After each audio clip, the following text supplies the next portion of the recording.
All right, everyone, we should be live. Let's make sure that's actually the case. Over on Rumble, of course, which seems at this point the streaming is more stable there than on YouTube sometimes. The other day, of course, we had an unfortunate glitch fest, so we'll wait and see what happens. I like streaming on both platforms. I have no problem with using YouTube. You can get a large audience. Thousands of people will show up anyway, but fix your shit. You'd think with a budget that large, you could attempt to prioritize people who stream a lot. The stream is up on D Live, says Egbert Boot Whistle. No, it's not. At least it's not live from me. Someone might be bootlegging the stream, I guess. Is that actually true? Am I on D Live as well somehow right now? Or does it automatically grab it or something? I mean, I think I have a D Live account, but I never really used it. I mean, it might be grabbing the stream anyway. That'd be funny. Turns out that I'm streaming to people and have no idea that I don't even know that I'm streaming to them. That'd be an interesting one. It's possible. Tech is leaving me behind. I'm an old Luddite. Yes, I see we are indeed streaming over on Rumble. We have Big Ron Beast saying peace and Spaz Out saying morning. It's Bible Thumper Thursday. Amazing. And Belle of the Bayou, good morning, sticks and fellow clankers. Clank, clank. Right now I'm clanking on a can. I needed something more caffeinated. The video on Rumble is whitewashed. I'm only seeing white. That's got to be on your end. It looks fine on mine. Yeah, Rumble has become actually somehow more stable than YouTube. So I don't know. It's a detriment on YouTube's part. You'd think that with streaming becoming such a big thing, you'd want to be hyper competitive in it. I know they're still pushing the shorts bullshit to compete with TikTok, and they're sort of pushing people like me that do intermediate or long standalone videos out of the market, unlike other sites that reward me for making interesting content that's over a minute and 30 seconds. But they also have prioritized streaming generally. Anyway, we'll get right into it. First news story of the day, debate me, bro. David Hogg post. Link in the description, by the way. You can dogpile him, perhaps. And, his DMs, I think, are actually open. So, you can say, hey, debate sticks. Now, here's the premise.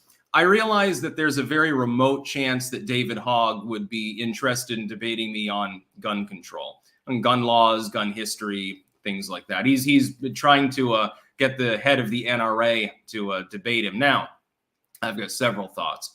First, it's interesting if David Hogg is going to say, well, you're a pussy if you don't debate me. Can I not use that same logic and say, hey, David, the NRA might not be willing to debate you, but I am. So clearly you're a coward if you don't take up the offer. Now, I don't take up that line because actually some people have tried to use that bullshit on me. I don't consider a person a coward for simply ignoring or rejecting a debate request. But if you're going to use that logic and you seem to agree with it for the purposes of trying to go to the NRA's CEO into debating you, I think what's good for the goose is good for the gander now, isn't it, David? Also, it'd be a mutually lucrative, probably. Can you imagine how many people would show up for that debate? It'd be goddamn hilarious. And I'd be a better debate partner as opposed to the head of the NRA anyway. As I explained in my DM to him saying he should debate me, the NRA doesn't really stand for the Second Amendment anyway. They stand for the status quo. So they don't want additional anti-gun laws. Wouldn't it be more interesting to debate somebody who says, no, we shouldn't have any gun control in the United States. It should all be gone. Somebody who actually understands the nuance and history of gun control and the opinions on it, which are literally absent from our founders, et cetera, or the Crookshank decision, or any of these other wonderful topics we could meander into. Hell, we could have a good time. It'd be very funny to have that conversation. So we'll see whether he decides to show up. The belly up to the bar, my dude. You claim that other people are due giving you attention. So why do I not get to demand your attention?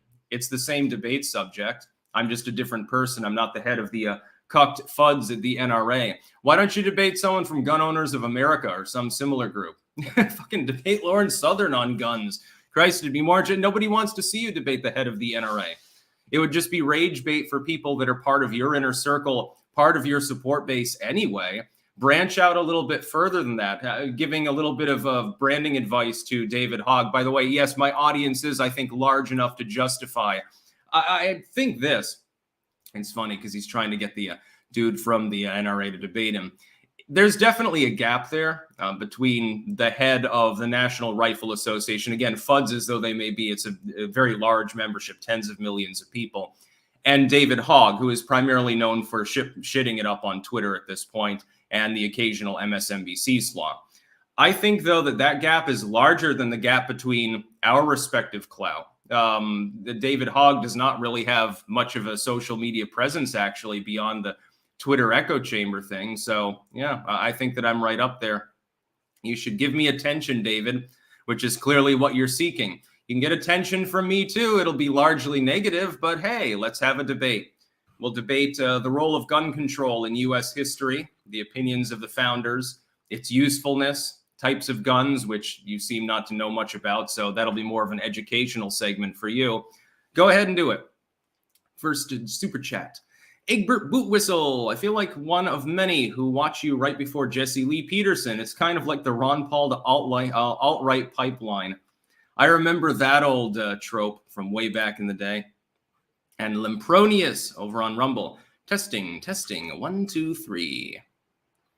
I don't have to do that much anymore.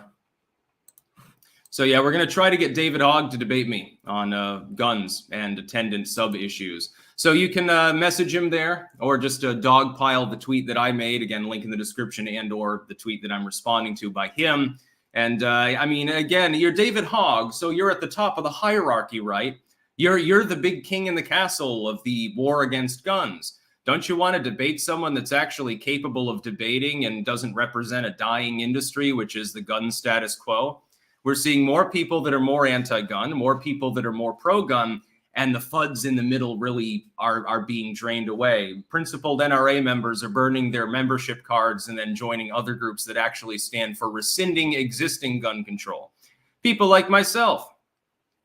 That's what I want to do. Next news story, we've got East Palestine syndrome, and this is dovetailed with a secondary story. It's the link to the second one's not in the description, but I will talk about it.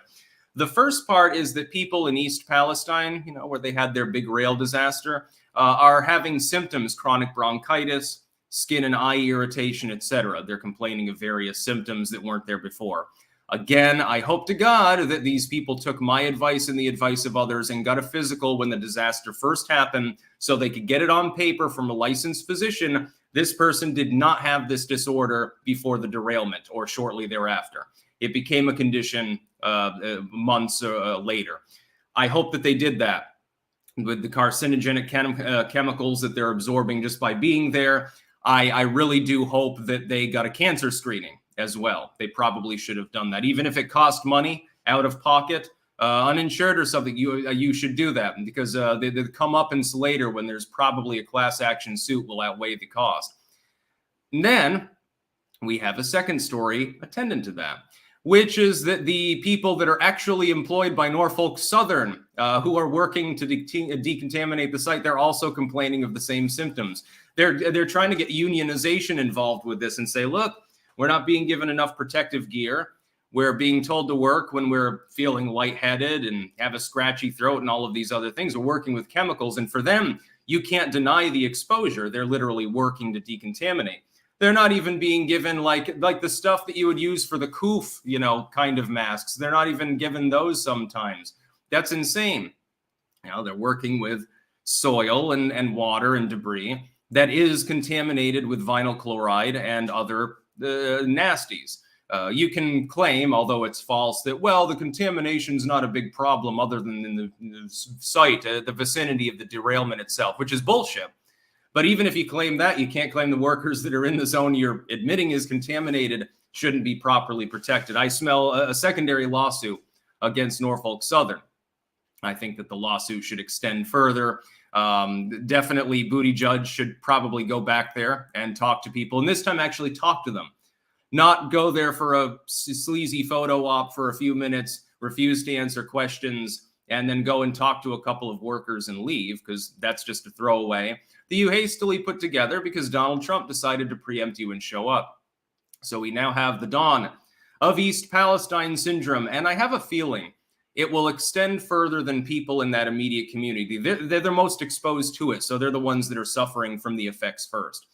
I have a feeling it'll go further. People that were downwind on the day of the derailment through the burning process, they may be impacted. People that were downriver might be impacted. Of course, it's not actually going to contaminate the entire Ohio River estuary system, but people directly downriver for some distance may have problems. People who live outside of the immediate vicinity could be impacted. Anyone within 100 miles probably should have gotten a physician's report right now. Probably you're too late to do it. Now that people are already showing symptoms, they'll chalk it up to a mass paranoia. It's a panic event. It's just psychological. Those rashes and chemical burned eyes are all in your head. It'll be like Kafka-esque. It'll be sort of like that one fucking story we had to read, the really, really boring one, really sad one where the dude turns into a bug and then he's seeing a bunch of different like quack physicians, and some of them are like, oh, you're not really a bug. It's all in your head. Just get over it. It'll be like that. The Flaxen Saxon take. Watch the Rumble stream when I got home because YouTube buffering. First time on Rumble. Got an ad. Do you get anything from that? If so, it's well earned. Yes, my no ad pledge for YouTube stands. I will never take voluntarily ad revenue on YouTube.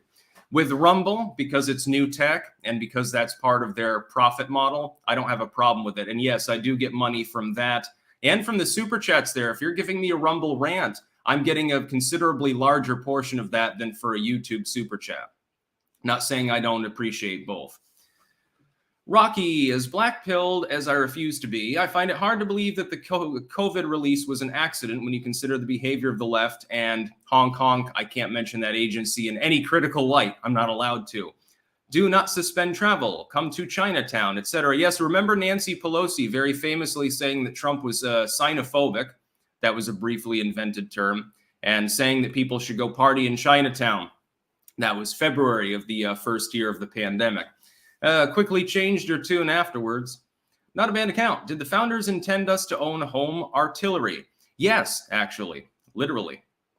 And flagships mounted with cannons and mortars and explosives and literally every other battlefield weapon at the time, because can't be a properly functioning militia if it can't immediately muster to meet any threat. Mighty Drip 6665. Can you debate the Krasenstein brothers? They are filling up my Twitter feed. Poster children for TDS. I doubt they'd be willing to debate somebody like me. I could give it a shot, though. Not a banned account. Should Pennsylvanians and West Virginians cancer test? Again, if you're within about 100 miles, maybe further if you were downwind on that day or downstream. I think the downwind actually impacts Kentucky more than anything else, if I remember correctly, based on the prevailing weather patterns at the time. Yes, they should probably get a test. Time is wasting. Once the clusters start showing up, it's too late to get the test, because then the company can say, well, you waited too long. We can't establish it wasn't pre-existing. They'll get away with it, too, in the end because of their lobbying money. Terry T sent $10. No comment, thank you. Mulgara85 over on Rumble. Morning, Sticks. I'm home with food poisoning currently. Ooh, that sucks. Still won't stop the daily clank, though. Peace out. Yeah, just consume plenty of caffeine. This is just happy water anyway. It's literally just water with a little bit of flavorant. You know, might be vinyl chloride for all we know, and then caffeine pumped into it. That's literally it. I figure it's basically the same as water. I stay hydrated.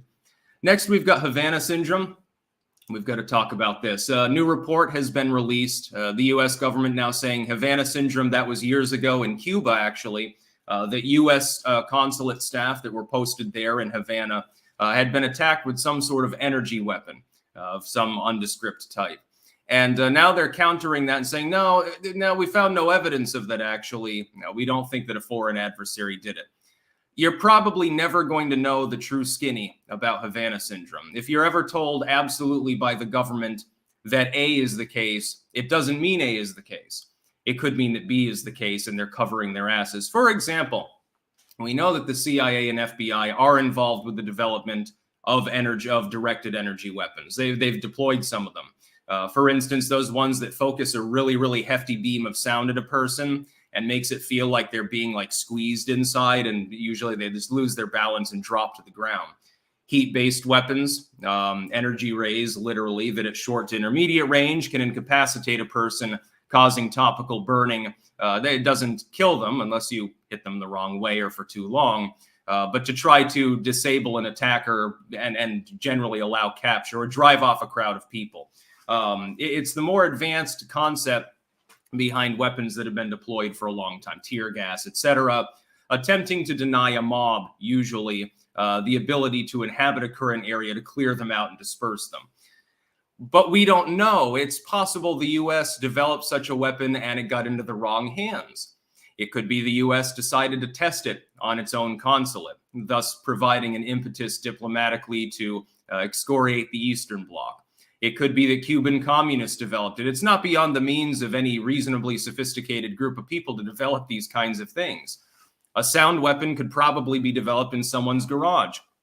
A weapon that uses microwaves wouldn't be that difficult. There are fucking YouTube videos where people have done that. EMP devices. I saw one, there were a couple of Russians, I can't remember the channel name, and they had an EMP device that at about 100 yards could fry out a motorcycle and stop it from working. It could destroy a TV and make it blow up through a goddamn solid wall. If they can do it, a couple of random Russians looking for, YouTube fame, don't you think the CIA, FBI, and certainly every other state actor in the world can do it? It could have been the North Koreans. Or it could be something natural. It could be something related to seismicity, some extremely low frequency sound that's causing people in that particular vicinity coincidentally located at the embassy. It's a little bit of a stretch, but it is possible, a 1 in a billion chance, that could cause the symptoms they have. For a while, they were blaming it on crickets. Or cicadas or something like that. Well, the insects here are really loud and monotonous, and that's causing people to basically have neurological symptoms. It's possible, but we're never going to know. It's called classified. If any of those scenarios actually happened, you wouldn't want anyone knowing about the scenario because it could be replicated. And that's why it'll be classified, and you will probably never find the truth about Havana syndrome. They're saying now that unlike our original assessment, it probably wasn't a foreign adversary. There's no evidence of it. It doesn't seem likely. Well, that could mean that they've got evidence that it is a foreign adversary and that it's one that it's diplomatically inconvenient to name at this time. You can then flip the story later if you need to, again, for diplomatic reasons. Mopey Hornet news today. UK government considered killing all pet cats to fight COVID pandemic. No fur babies allowed. I have not seen that story. Someone please get that to me on Twitter DM. Maxwell JW.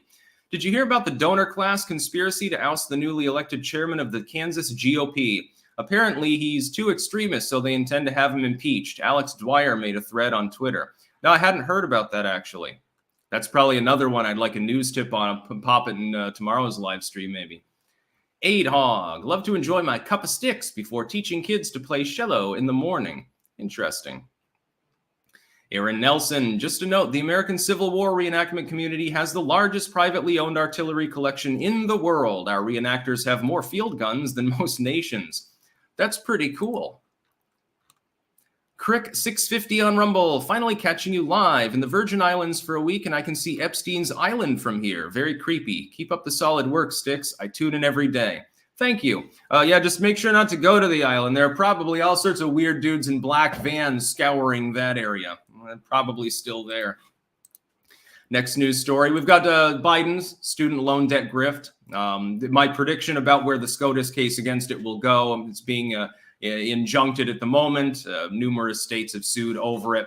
And its basic form and function. Now, of course, this is pertinent to Joe Biden trying to chip away at the gigantic amount of privately held student loan debt in the United States. By the way, there are people that are making absolutely the wrong argument against this by saying, well, there is no student loan debt crisis. You took out the loan, fucking pay it back. Normally, people can go through bankruptcy proceedings if there's no reason to believe that they're ever going to be able to do that. For some odd reason, the U.S. Democratic Party some time ago decided that shouldn't apply to student loan debt. Any other type of debt? Perfectly fine. Go through bankruptcy proceedings, liquidate assets, et cetera, and you can get out of that debt. If it is impossible for the person to ever pay it off due to some unfortunate circumstance, you can go through bankruptcy. Student loan debt can't be done that way. And I think that's rather sad and never really made sense why they started doing that. One of the main problems is that student loans are given out too liberally, actually. We give people enormous chunks of money, basically, although they're in debt from getting it, to get women's studies majors and shit like that. to get fluff degrees, just to have a degree or something, become a perpetual student. The problem is if you're going into many of those fields academically, unless you end up if you're at the creme de la creme level or you're politically connected, you're probably fine. If you're the top student in the class, you probably go into a master's degree or a PhD, and then you can become a professor. You can become a part of the ivory tower community. Well, that's not bad. You still got a shit ton of debt, but you also have a reasonable salary. Maybe you get tenure, et cetera, et cetera, et cetera. So you're not impoverished. You're capable of making your payments. They're an inconvenience, but it's not an existential crisis. If you're politically connected or something, you're just getting the fluff degree so that you can, run for mayor or something. That's perfectly fine. Your trust fund family will prop you up during your time of struggle and crisis. Oh my God, they don't have filet mignon in the dining hall. There's no escargot here. However, their avocado toast is a joke. It ain't anything like I used to get at Starbucks. Now I'm leaving. I'm going to become a dropout rebel and join a communist movement. But if you're not part of one of those groups and you don't get an in-demand degree, and that demand shifts wildly over time, you can get fucked. Let them go through bankruptcy, which is inconvenient in and of itself, like any normal person, and you don't need this sort of thing. And so far, nobody in the Biden admin wants to suggest this.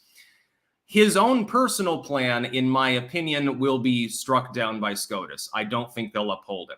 And there's one glaring reason why. They're dovetailing this with the HEROES Act. And what they're saying is that in a time of national emergency, the president, and it's not listed explicitly, which could be used as a reason to shoot it down too, has the ability to disperse funding already allocated via Congress for basically this or any other purpose. For debt alleviation would be one of those. Can he do that if he has stated publicly on 2 different occasions that the state of emergency is over? Can he do this when numerous states have ended the state of emergency for all effective purposes and no longer are behind that premise? Can he do this when the actual amount would have to be paid for by effectively inflating the currency? It's not from allocated funding. It's not there. It does not exist. The nation being deeply in debt, I would say, nullifies the premise anyway, but that's more of a stretch. It wouldn't be argued before SCOTUS. I think there's a pretty good chance that SCOTUS does not uphold it. Now, what they're likely to do is give a soft ruling. They'll say that in the way it's currently framed, it's discriminatory, or in the way it's currently framed, it doesn't fall under the framework of an emergency debt relief program. They will leave the capability of the executive branch to potentially reword it and refile it at some later date. But because you now have a Republican-controlled House, that's going to be a little bit of a problem, because getting a bill through in order to actually allocate the funds, which you need to do, probably won't happen. Biden does actually, though, manage to pull out one mild consolation from this, which is that if that happens, he can say the activistic Trump Supreme Court decided that you weren't allowed to have student loan debt relief, and that's wrong and immoral and unethical, and shame on you. And then the Republicans in the Congress are obstructing me trying to give you free money. That's what they'll do. The leftoids will eat it up. But I predict, I have a soft prediction with regards to that, which is that SCOTUS will not uphold Biden's right to disperse that money. It's not a 100% chance, but it's reasonable confidence. Sean, nothing to do at work, so for once I get to watch Sticks from home. Excellent. Fire down below. Do you think the machine will blame Trump for the negative side effects of the honk poke close to the election? If so, what will the fallout be? They may pull that out of their asshole. The effect will be that people gently remind them of statements by pretty much everyone else in politics that straddle both sides of that particular debate for multiple years. Dark World XL, Sticks, read Virus Mania. It proposes viruses don't exist and most viruses were environmental factors. Yeah, I'll actually be debating that point on, I think it was March 11th. I happen to believe that viruses do actually exist, although there is one aside that you can make with regards to both those and to bacteria, which is that there are methods other than honk honk, we all know what I'm talking about, to stop transmission. Generally speaking, sanitation and education and nutrition play an outsized role. They've been largely abandoned in favor of vaccination programs in recent years. Well, that's the vaccination's not going to wipe out parasite like the guinea worm. It's not going to wipe out bacteria. So, not a bad account. What does Biden have to do to get the vote? To be removed? I don't know exactly what you're asking. Apparently, he has to literally murder somebody before he'll get shoved out of office. The Grizzly 617. Do you think that Trump will overcome the media wall of silence put on him by the legacy media? How do you think the liberals would respond if he does? Well, he needs to get back on Twitter and Insta in order to perpetuate his message further. Right now, he is being shut out. He needs to be wild. He needs to be mimetic. That's how he gets through it. Will he do that or not? I don't know how stubborn he is. And a follow-up, also, I'd like to see some Rumble exclusive streams to see you talk about stuff the goose steppers keep silencing you over. Yeah, I'd like to do that at some point. Next news story, we've got DeSantis's Disney op-ed. Of course, right now, DeSantis is being cast off as he hates Disney, he hates kids. He's so mean for deciding to remove some of the autonomy of Disney's special district. Yes, Disneyland in Florida, or is it Disney World? Don't know, don't care, never would want to go to the Magic Kingdom. It's more like the Tragic Kingdom now anyway. Becoming wokeified. It was already shit to begin with. It's a bunch of animatronics and rides and motherfucking shit like that. Not such a tourist trap filled with people screaming and snotty-nosed kids. Maybe not my bag. Maybe I prefer to go out in the woods. I'd rather see Busch Gardens or some shit like that. Go to Park Safari. Go pet a rhinoceros before you die. He's getting cast off as evil and authoritarian for this, but I would like to posit it differently. And something I'm surprised that the liberals who realize Disney's a corporation aren't fixating on this. Why should there be any form of special district for explicitly a goddamn corporation in the first place? What, like there was no other methodology by which Disney World or Disneyland or whatever it is could have been built? Like buy the land, develop the park. You don't need to have your own police. You don't need to have your own probably goddamn quasi-military, Mickey Mouse with his machine guns. You don't need any of these things. You don't need your own autonomous power. You're part of the state of Florida. Just act like it. There never should have been a special zone created in the first place. DeSantis is actually being anti-authoritarian by helping to temper down the power, the authority, literally, given to a private corporation to police itself and investigate and do a million other things. What do you want to think? All of the environmental regulations that they've skirted over time, certainly working regulations with regards to the safety of people who have to sit out in 95-degree, 100% humidity weather in a rubber suit all day, or all of the sexual harassment claims there. Those employees are like carnies. They're getting drunk and drugged and getting it on usually. Mulgara 85, no relevance to anything here, but I'm going to see Flesh God Apocalypse live on Sunday, and I'm excited as hell. I'm not really sure what that is, actually. So, just a second here. My tabs. Oh, yeah? Well, yeah, fuck Disney. We'll just breeze over that one. We do have to talk about Lori Lightfoot again, though. Did you see what she said in the immediate aftermath of losing the mayoral bid there in Chicago? Again, she didn't just lose, she was humiliated. She came in a distant third place in a 5-person race as the goddamn incumbent with by far the biggest cash haul. She still came in a distant third. She couldn't even crack 20. So she was not just defeated. She's been completely bamboozled. She's been kicked in the ass. She's not going to return to politics. I strongly suspect she'll end up on an MSNBC slot.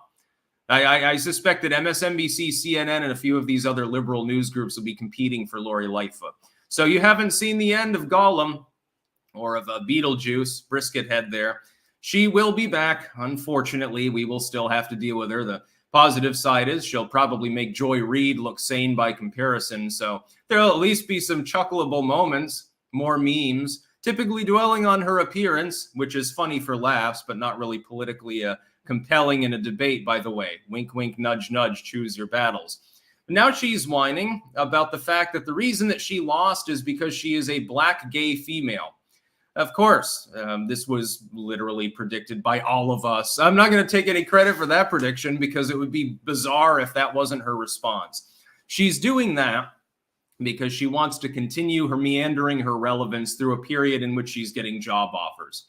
She wants to be on TV right now.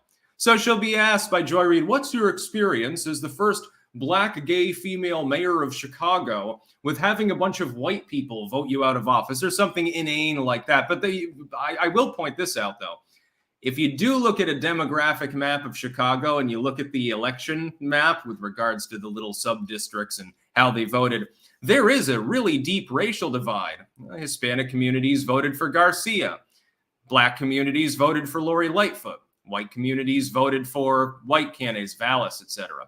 And then, of course, a plurality of voters voted against Lori Lightfoot, regardless of what race they were. There is an overlap. Cities tend to be highly segregated. They have little divisions, like you'll have like Little Italy here, and then Little Krakow, Little Warsaw or something, Little Israel, Little Japan, et cetera, et cetera, et cetera. Cities tend to be segregated much more like that than small town or rural America.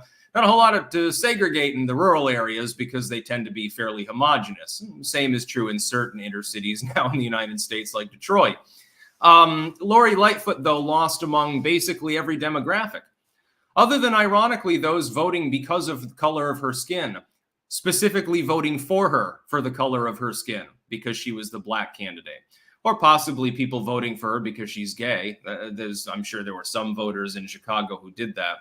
But at the end of the day, it's just sour grapes. She lost.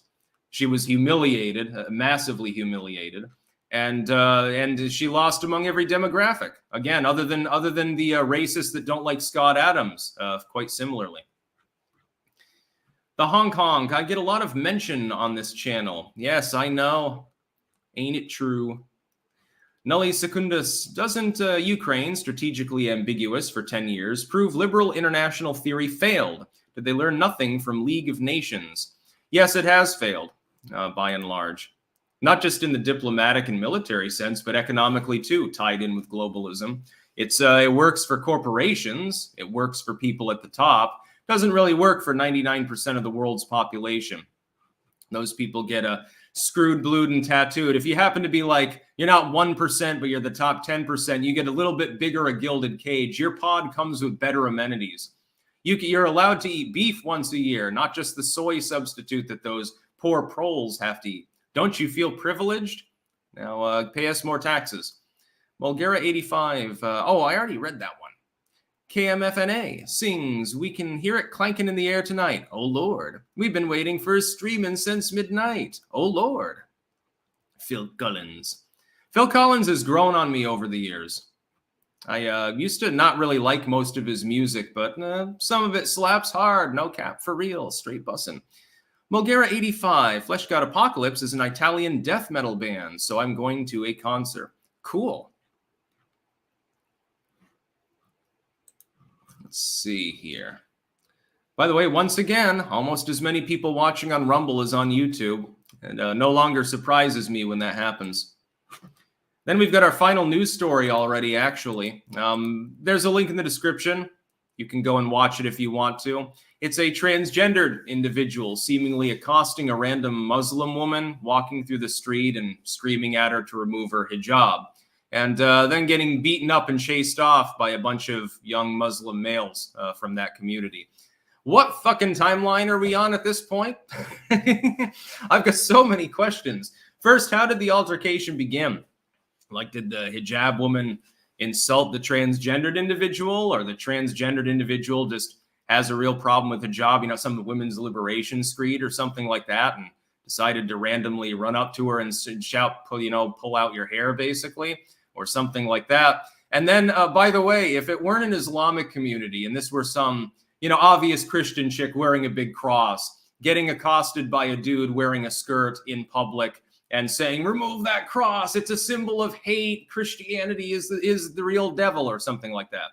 And then a bunch of young, Christians, even cowboy hats or something, ran up and started a fight with the transgendered individual. Would it not be classed as a hate crime? Because I'm pretty sure it'd be classed as a hate crime. Well, clearly, the only reason that you decided to get involved is because you hate transgendered individuals. I don't see that question being asked from the usual suspects with this case. It's very surprising. Then you get both the left and the right in a false dichotomy, of course, whether they're going to support Islam or transgendered rights. It must be real confusing to be a leftist looking at this particular video. Must also be a little bit confusing being a tradcon looking at it too. I look at it as it's just all fucked up. This is a symptom of the sickness of inner cities more than anything else, and they're all fucking batshit at this point. But yeah, I thought it was funny. You should definitely take a look at the video. It is interesting. It is hilarious. I don't want anyone to like get sucker punched regardless of their views, but it appears to be a situation in which that was particularly unavoidable. It's really, really funny. But I don't know what timeline we've segued into. I have a feeling whatever is governing our existential timeline got high the other day, and probably has been on the pipe a little bit too long and should take it easy. And on the bottle at the same time. Vodka over here, crack, cocaine over there, maybe a little H, smoke a little ice, lose your teeth. The Grizzly 617, what do you think of Peter Zahan talking about the end of globalism? His theory is the quality of life has peaked in 2019, and as global supply chains break down, resources will continue to grow scarce. It'll be artificial scarcity, created by the authoritarians to control people. That's why they're pushing reduce your lifestyle, sleep in the pod, reduce your lifestyle, eat the bugs. Don't travel so much. Don't speak out so much either. Mind your own business, go back to your pod, and fuck yourself. That's basically their line. How do they sell this to people? Well, if you don't sleep in your pod and eat the cricket burgers, we're all going to die in a hellhole that looks like Tatooine because of climate change. If you don't make do with less, then you're contributing to someone else elsewhere in the world starving. Bullshit like that. They're trying to cast it off as sympathetic and nice and family friendly. Think of the kids, think of the trees, think of the bees. They always do this. This is how we got the fucking goddamn Patriot Act. Yes, globalism is having problems, propping itself up, thank goodness. But they're trying to engineer its collapse in such a way that it's a general collapse that they can then spring back up from, having devastated people's own personal holdings. That is what they are trying to do. They want to turn us all into mental and physical slaves. But these slaves won't have shackles. They will have largely willingly gone along with the plot. Sunshine Girl, what do you think Booty Plug's chances are of getting the boot for his disastrous non-handling of all these transportation crises? There's a possibility. Things have to get worse, certainly for Biden's polling as well, before they throw him under the bus. They do want to groom him for a presidential run. That's a guarantee. Blood Medic 88. If you could identify as one Warhammer 40k faction, what would it be? I'd be an acolyte of Nurgle, I think. Papa Nurgle sounds pretty cool. Yeah, you're all fucked up and covered in sores and stuff, but you don't care. Then you can spread that joy to other people. That Manx guy, all work and no sticks makes Manx a dull boy. All work. Yeah. Damn all business. Just a sec here. I think I had another tab here somewhere. Apparently I didn't. So yeah, I'm going to cut it off a little bit early today again, because I want to, basically. I want to go have a snack. Didn't really eat much today so far. Just had a salad for brunch. And also, because we've run out of news, and it's very, very sad. How sad for everybody. You'll have to do something else. Oh, Jordan Peterson, I guess he gets on about this time, so you're going to go and watch him. So please, no more super chats. I'll cut it out here in a couple of minutes. Dave Lauro, don't forget how Vermont had a racial cue for getting the Fauci ouchie. Yes. Helped me make the decision not to get the jab. Listen to your CRT vid. Yeah, CRT is a repetitive issue at this point. They just keep fucking promoting it. And gaslighting. And here's the gaslight. CRT is not being taught in schools, but here's our 5-page article defending CRT. Well, if it's so goddamn virtuous and the people against it are all lost causers, why shouldn't we teach it in schools if it's accurate? And it's about justice and equity and all these family-friendly sounding commie things. Why aren't we teaching it in schools? You should be promoting teaching it in schools openly. Oh, but they're not doing that now, are they? It's because they know that it wouldn't be popular. Little Jimmy comes home, his math homework's been wokeified, and it's all about counting the number of slaves in a cotton field or some stupid shit like that. The parents might say, what the fuck is happening? Sparky, good work, Sticks. Thank you. Yeah, nobody's teaching CRT in schools, but it's in the libraries, it's in the course books, it's openly peddled on every TikTok teacher's page. But ignore your eyes and ears, everyone. You know, Ministry of Truth calling. Slavery is freedom. War is peace. Right is wrong. Black is white. And if you disagree, we'll gulag you potentially. We'll put you on an ADL hit list. CRAP. Yeah, CRT is crap. Oh, it's worse than crap has a function. If it's vegetarian crap, like from a cow, you can at least grow vegetables with it. There are some things that are more worthless than shit could ever be. And, you know, composted manure is not that expensive. Breasts, a nice pair will brighten your day. I don't get it, Dave. So yeah, one last thing that I would like to say before I go offline here. Please do cajole David Hogg in his DMs on Twitter. I mean, you can email if you want, but I typically don't use snail mail. I don't even understand having a business email half the time for the most part. And maybe comment on that. Again, link in the description on both platforms. And it would be hilarious. It's definitely a moonshot odds here. But if I could get a debate with David Hogg going, I think it would be mutually beneficial. I think it would be beneficial for him to hear from someone who's not a total loser, like the NRA's leader, and who actually knows about guns, which the NRA apparently doesn't anymore. I think it'd be more interesting than talking to some washed up old CEO who just has an axe to grind for profit motives, as opposed to someone like me who's genuinely credentialed as far as having a long track record of being against all forms of anti-gun legislation. Yes, email shark dentures is now snail mail. Letters will become retro. They'll have little postcard things at Starbucks pretty soon. By the way, that's an actual prediction. Terry T. Haystix, longtime fan, seems the chemical spills and burns are becoming repetitive. Your take on the plastic fire in Florida?